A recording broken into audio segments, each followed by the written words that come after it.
Hello, everyone. Earl Wild was considered one of the finest classical pianists of this generation. And here is a book he performed with every great orchestra and conductor at major concert halls around the world. And now his long-awaited memoir has made it into print. And it is as wild as his name implies. The book and hundreds of photos were compiled by his friend of over 30 years, Ivory Classic producer Michael Rowland Davis, following Wild's death in January of 2010. You will meet Michael and take a nostalgic visit into the life created by an amazing talent, Earl Wild, in a few seconds. Before we talk about the Earl Wild memoir, A Walk on the Wild Side, let's look back on the life of Earl Wild with this excerpt from Exploring the Arts, a PBS program that I did about and with Earl.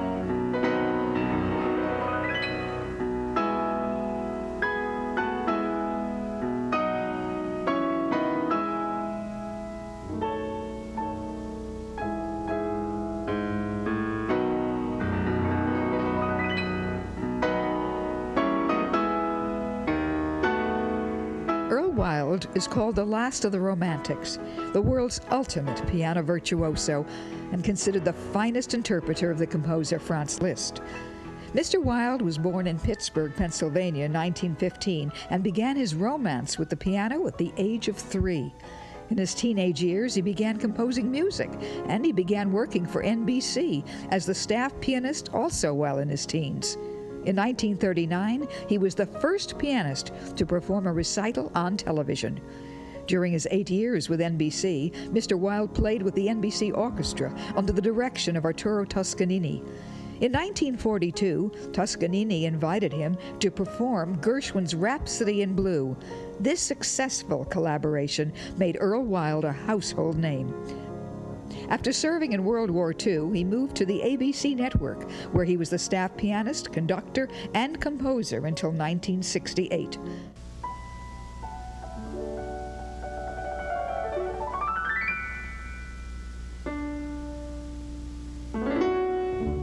This talented pianist performed for 6 presidents: Herbert Hoover, Franklin Roosevelt, Harry Truman, Dwight Eisenhower, John F. Kennedy, and Lyndon Johnson.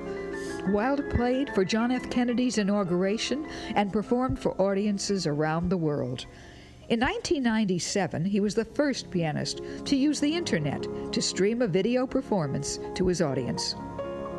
Earl Wild has written many transcriptions for ballet, orchestra, and television.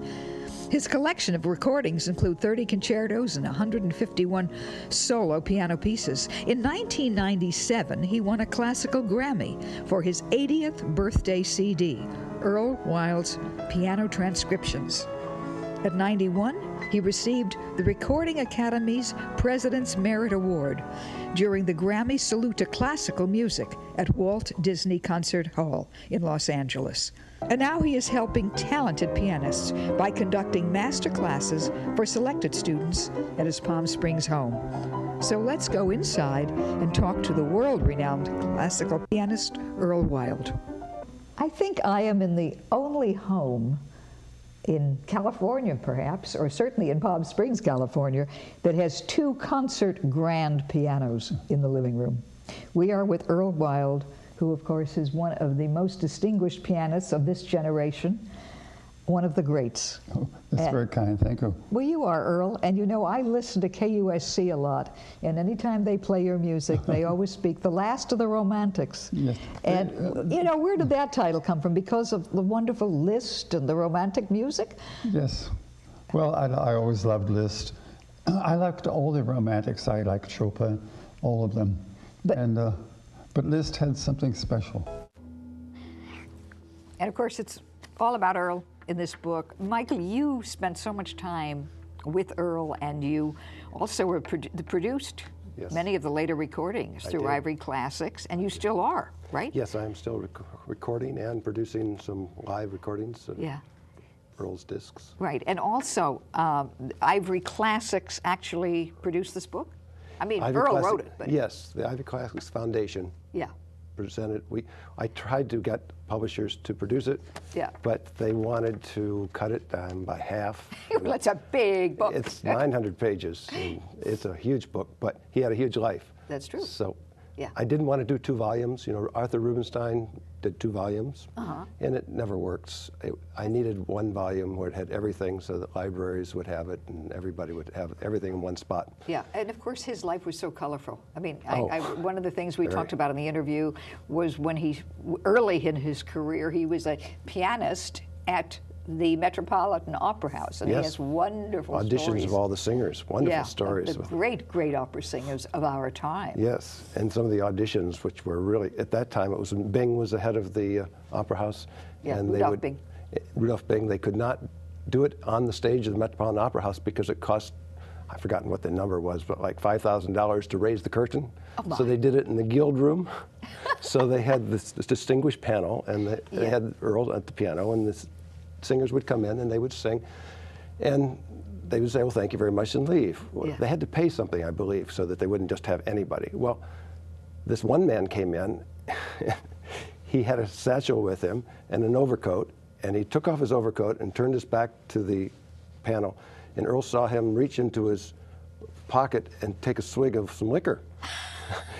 Which is maybe he needed this security, but that's not a bad thing. But then when he saw him, he also had a revolver in his coat pocket. And at these auditions, Earl used to make sure that everybody had a good time, because if the singers were horrible, Earl would make gestures and he would make faces and everyone would be amused. Well, this time Earl played it straight, and this guy sang, he was a bass, and he sang everything from the baritone repertoire, transposed down. Oh, okay. And it was horrible, I understand. Yeah. But Earl didn't camp it up. He didn't say anything. Didn't dare. Because he was afraid he was going to shoot them all. Right. So I guess they all understood when Earl was on his best behavior, because they listened to him, said politely, thank you very much. When he left, then Earl told everybody what had happened. They said, oh, it's a good thing you didn't say anything horrible, but how terrible he was.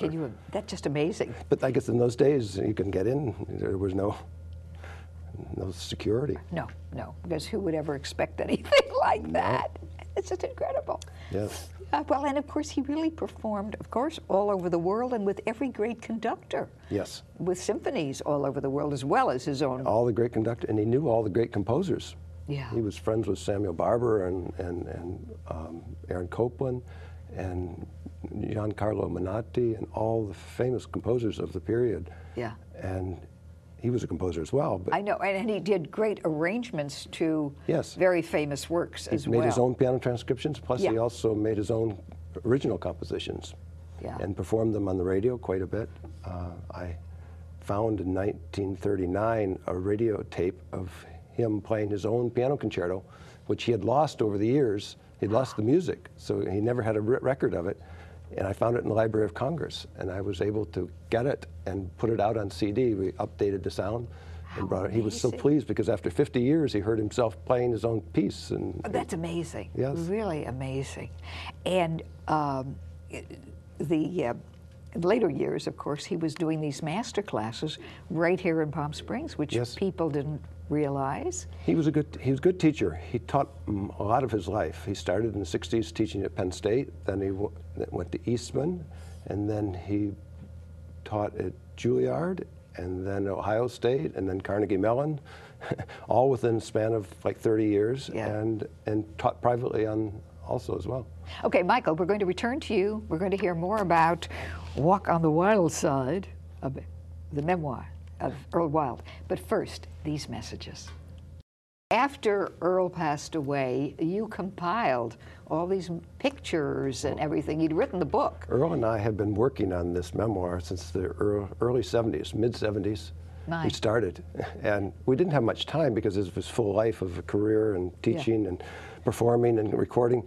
So we would work on it slowly, and I would tape him, and he would then I'd have it transcribed. And over the years, I compiled a lot of information, and every time he would have an interview, he would say, I'm working on my memoirs. And they say, oh, great, this should be a great read. Yeah. Well, then years would go by, and they still, every time I kept saying, the longer you live, the bigger this book is going to be, because it was more and more life, because he kept doing new things, and it had to be stated. So it's been a labor of love, and I spent the last 15 months really compiling all of the material I had and organizing 19 chapters.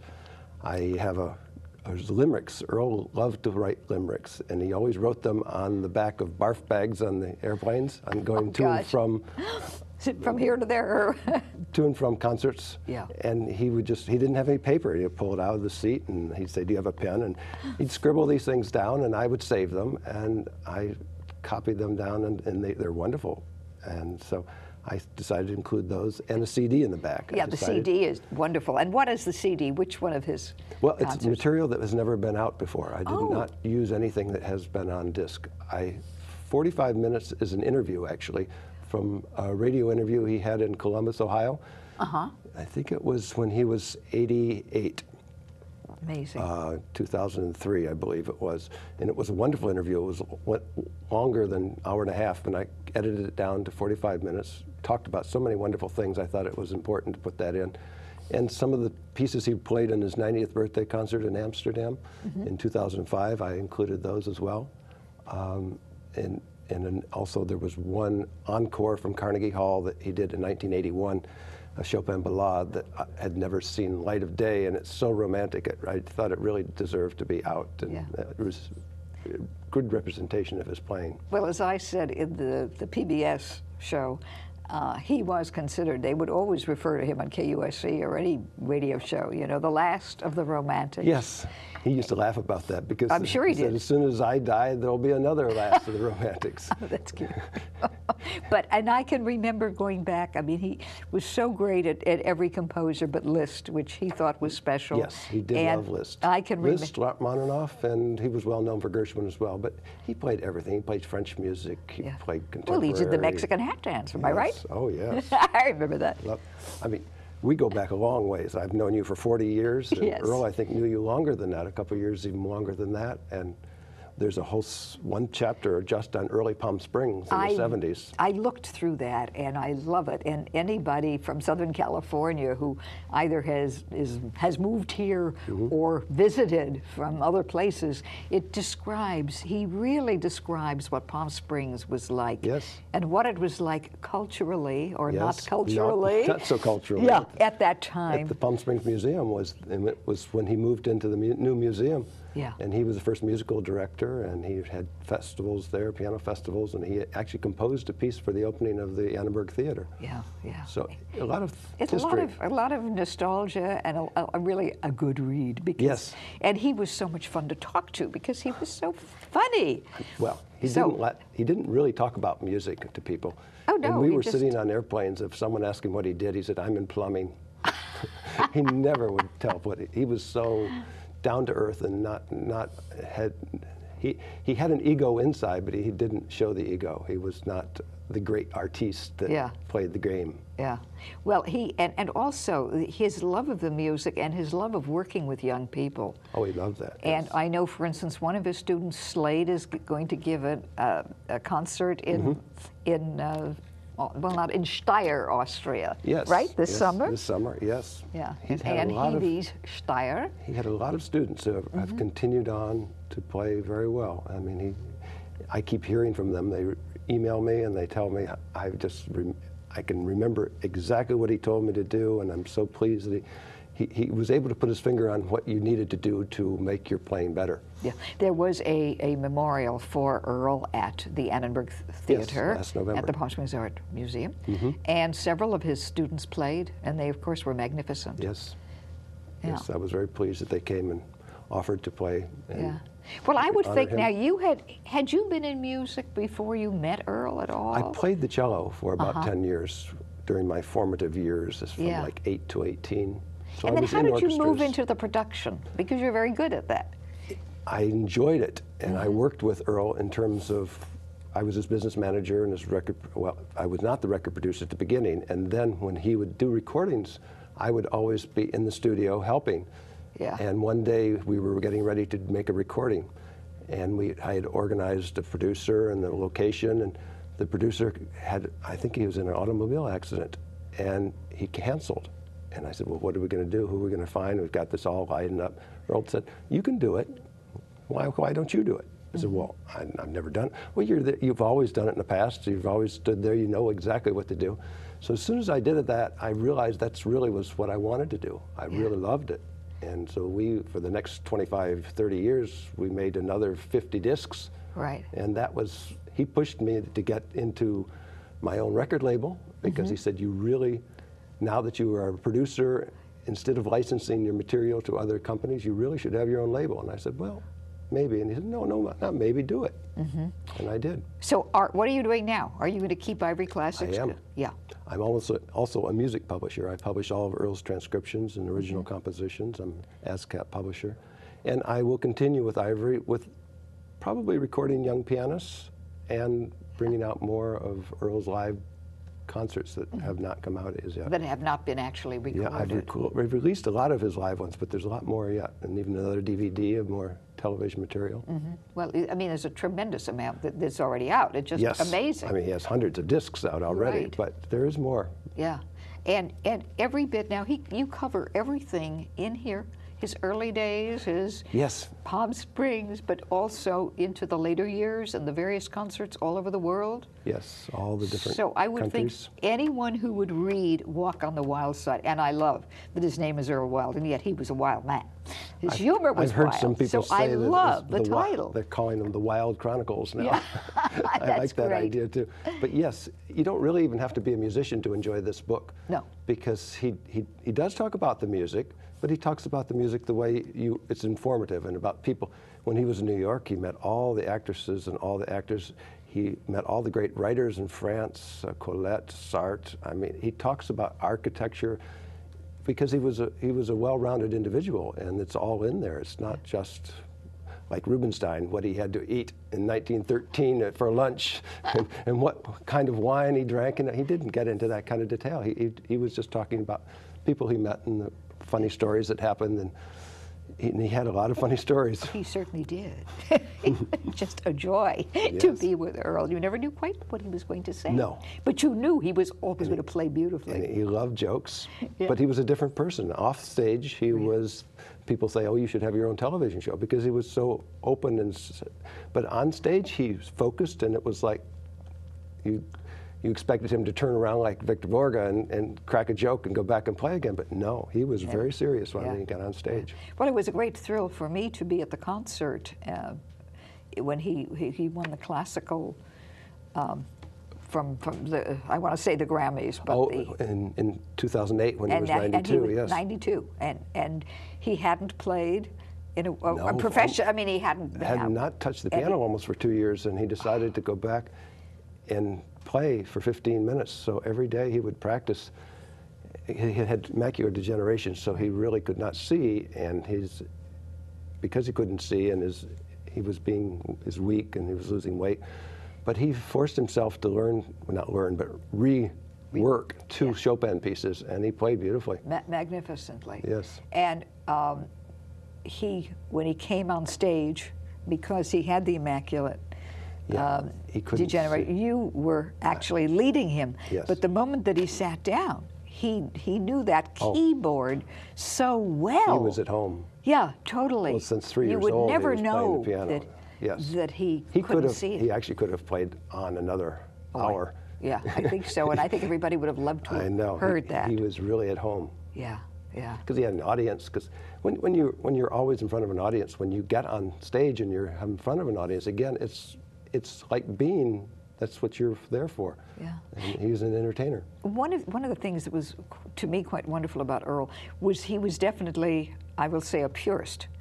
A lot of those who play in concerts get very dramatic, and they do this kind of thing. And then what's his name that stamps his feet? Not long, but there are a lot of people that stamp their feet, but Earl did not believe in that. He was taught that any excess motion at the piano was it was ill-advised and also detrimental to the sound, because you should be focusing. You said you keep you should hear the note in the end of your finger, so that you're going from the end of the finger directly to your ear, and any excess motion or you lose the idea, and its focus is gone. Yeah. Okay, how many photographs are in this? Oh, about 250, I think. How 45 pages of them. But I had many more. I had to decide which ones to use. I had thousands of photographs. I'm sure.